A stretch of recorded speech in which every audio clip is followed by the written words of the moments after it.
वाला नहीं जो लिखवा लाया। आवाज ठीक आ रही है? कोई मिटने वाला नहीं, ऐसा ही मिलेगा। पार्वती की तो समझ में आ गया, लेकिन मैना की समझ में नहीं आया। और पार्वती ने कहा, पिताजी माँ मुझे इजाजत दो, मैं तप करूंगी। और तप करने के लिए चल पड़ी। दूर एकांत में पहाड़ों पे चली गई और वहां पे तपस्या शुरू कर दी। और कहते हैं कि 3000 साल तक तपस्या की माँ पार्वती ने, 3000 साल तक। और आखिरी 100 साल तो कुछ खाया ही नहीं। बाकी दिनों में पेड़ पत्ते बेल मिल जाती, थोड़ा बहुत खा लेती। त्रेता में हमारे शरीर वायु भक्षण शरीर होते थे, रोटियों की जरूरत नहीं पड़ती थी। अब अन्न तोड़ शरीर हो गए, अन्न की जरूरत पड़ती है। आज भी कोई ध्यान में चले जाते हैं, भक्ति में जाते, आप देखोगे भूख धीरे धीरे कम होने लग जाती है। एक टाइम खाने लग जाते, एक टाइम भी 4 खाते, 3 पे आ जाते, जैसी आदत डालो। तो पार्वती माँ ने तो तपस्या 3000 साल तक तपस्या की। और उसके बाद किसी ने पूछा, किसी महात्मा ने पूछा कि पार्वती तुम इतना गहन तपस्या किस लिए कर रही हो? और पार्वती ने कहा कि मैं 2 उद्देश्य है मेरी तपस्या के। कहा क्या? कि बिना पंख उड़ना चाहती हूं और पानी में दीवार बनाना चाहती हूं। पानी में दीवार बनाना चाहती हूं।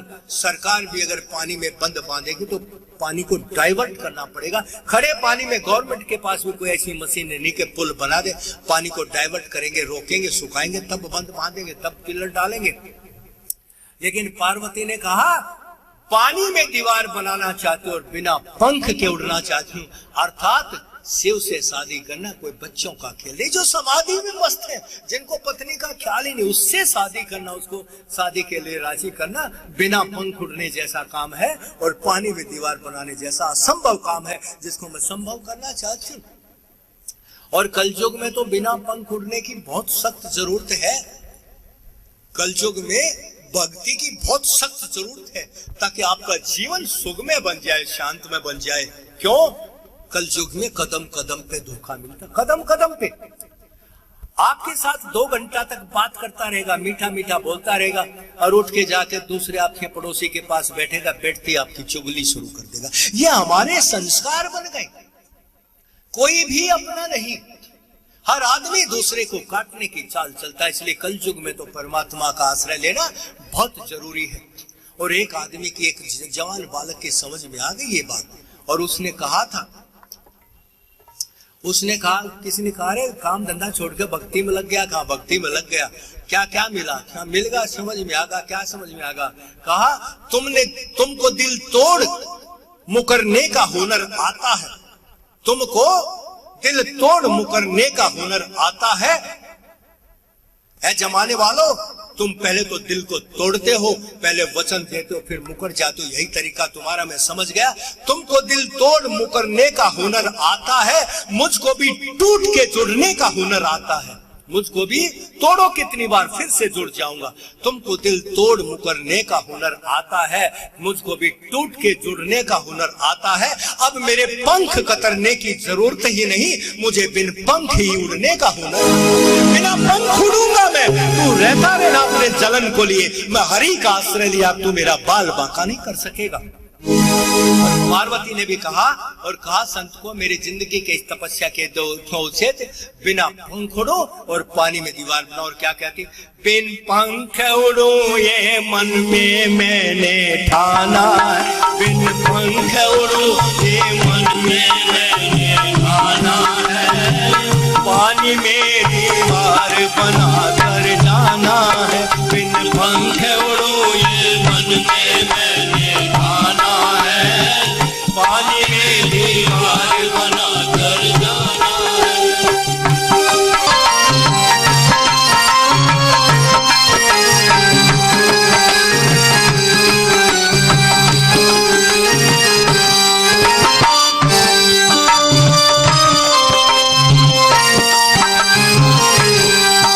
जीवन में तप संयम से है अजब बहारें आती। जीवन में तप संयम से है अजब बहारें आती। जो पाना चाहे बंदे उसको प्राप्ति हो जाती। जो पाना चाहे बंदे उसको प्राप्ति हो जाती। हरि को लुभाना है, पानी में दीवार बना कर जाना है। बिन पंख उड़ो ये मन में मैंने ठाना है, पानी में दीवार बना कर जाना है।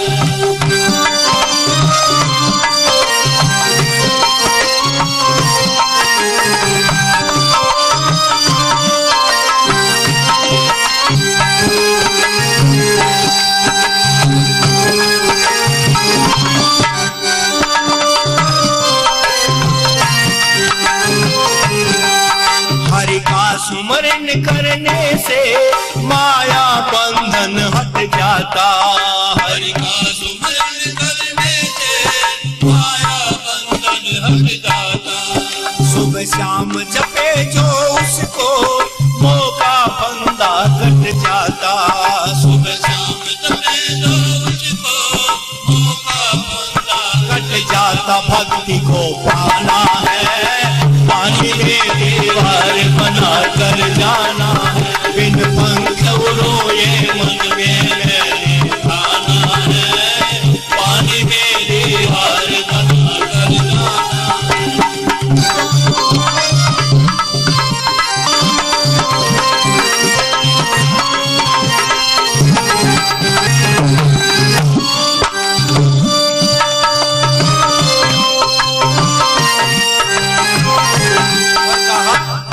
घर बाहर छोड़ के ऋषियों मैं तप करने को आई, घर बाहर मैं तप करने को आई। मन को समझाया मैंने शिव के जप में लगाई, ब्याह करवाना है, पानी में दीवार बना कर जाना है। बिन पंख उड़ो ये मन में मैंने ठाना है, पानी में दीवार बना कर जाना है।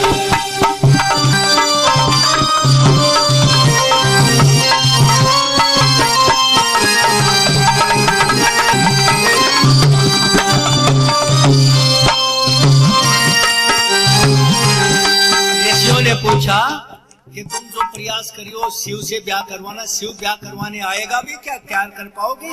और पार्वती माँ ने कहा वो दिन आएगा जल्दी तुम्हें शिव लेने को। तप कभी खाली नहीं जाता है ऋषियों, आप सब जानते हो, मुझसे पूछना चाहते हो। तपस्या कभी खाली नहीं जाती, तपस्या सदा फल लेके आती है। वो दिन आएगा जल्दी मोहे शिव लेने को आए, वो दिन आएगा जल्दी मोहे शिव लेने को आए। मुझको ब्याह ले जाने को भोले बारात सजाए, मुझको ब्याह ले जाने को भोले बारात सजाए।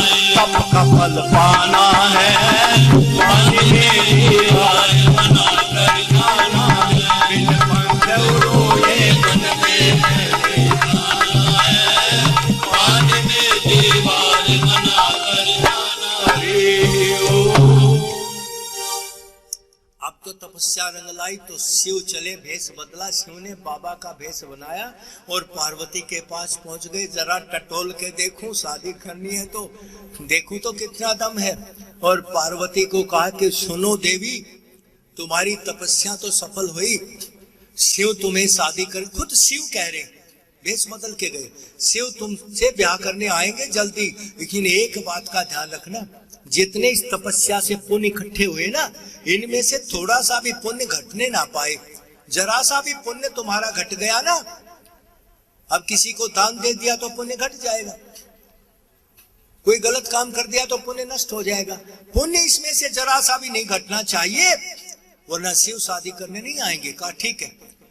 बाबा तो चले गए और अगले दिन माँ पार्वती क्या देखती है, एक बच्चे को, एक वो पानी में मगरमच्छ था, उसने पैर पकड़ लिया, बच्चा चिल्ला रहा था बचाओ बचाओ। पार्वती ने देखा अरे बच्चे की जान जा रही थी, तो आकाशवाणी हुई कि अगर तुम अपना इसको सारा पुण्य दे दो तो बच्चे की जान बच सकती। पार्वती ने आकाशवाणी सुनी, पार्वती अगर इसको अपना सारा तप का पुण्य दे दो तो बच्चे की जान बच सकती है। पहले दिन शिव ने ऋषि बन के कहा पुण्य जरा सा घटना नहीं चाहिए वरना शिव शादी नहीं करेंगे, और आज बच्चे की जान खतरे में का सारा पुण्य इसको दे दो तो। और पार्वती को लगा कि बच्चे की जान बचाना जरूरी, अरे शादी हो ना हो पुण्य से फिर तप कर लेंगे लेकिन बच्चा बचाना जरूरी, मैं अपना सारी तपस्या का फल बच्चे को देती हूँ। छोड़ दिया उसने, पानी से छोड़ दिया, मगरमच्छ ने पकड़ा था, बच्चा आ गया और फिर आकाशवाणी हुई कि पार्वती तुम्हारे जिंदगी का मकसद खतरे में था फिर भी तुमने बच्चे की जान बचाई, जाओ तुम्हारा पुण्य 10 गुना ज्यादा बढ़ गया, कल शिव लाएंगे तेरे को शादी करने तैयार। परोपकार का भाव जिसके मन में जितना ज्यादा होगा उसके जिंदगी में झंझट आ ही नहीं जाएगी, खुशियों की पुष्प वर्षा होती है उसकी जिंदगी में। तो परोपकार के लिए जो जीना सीख जाएगा और जो सब कार के लिए अपने लिए जीता फिर तो ये रोज दंगे फसाद होते ही, फिर तो हाय तमाशा होता ही है। तो इसलिए पार्वती ने दान करने में देर नहीं लगाई। और अब तो शिव के यहाँ हलचल मची और शिव के यहाँ भगवान राम ने फिर से शिव को कहा, परिणाम में शिव समाधि में बैठे हैं और शिव को कहा कि शिव प्रभु प्रणाम, एक बात मानोगे? कहा हुक्म करो। और राम ने कहा हुक्म नहीं मैं विनती कर रहा हूं। कितने कृपालु, शिव राम को अपना इष्ट मानते हैं, उस नाते शिव राम के शिष्य बन गए, लेकिन नहीं वहां कहते राम विनती करूं क्या? अब विनती मम सुनहूं शिव जो मुंह पर निज ने हूं। हे शिव अगर आप मुझ पे कृपा करना चाहते हो तो मेरी प्रार्थना सुनो, आदेश नहीं प्रार्थना। अब विनती मम सुनहूं शिव जो मुंह पर निज ने हूं। अब विनती मम सुनहूं शिव जो मुंह पर निज ने जाई विवाही शैल जई ये मोही मंग दे। जाई विवाही शैल जई यह मोही मंग दे। सिया राम सिया राम सिया राम सिया राम सिया राम सिया राम सिया राम सिया राम का शैल पुत्री से विवाह कर दो, यही मेरी इच्छा, ये मैं मांगता हूँ, ये आप मुझे दे दो। और शिव ने कहा शेर धरी आयुष कष्ट तुम्हारा परम धर्म में उलात हमारो। सिर धरी आयुष करियो तुम्हारा परम धर्म में उलात है नाथ।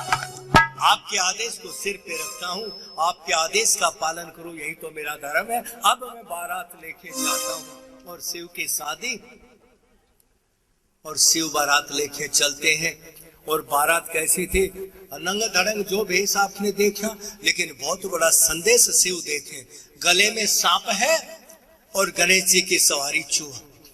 चूहे में सांप में 1 मिनट की यारी नहीं बन सकती, फटाक दे से सांप चूहे को खा जाएगा, लेकिन दोनों दुश्मन इकट्ठे करके रख दी। कार्तिक की सवारी मोर, मोर सांप को देखते ही निगल जाता, वैसे तो प्यूं प्यूं बोलता लेकिन सांप को खा जाता। एक पल लगाएगा सांप को खा जाएगा, लेकिन मोर के साथ सांप भी जोड़ दिया।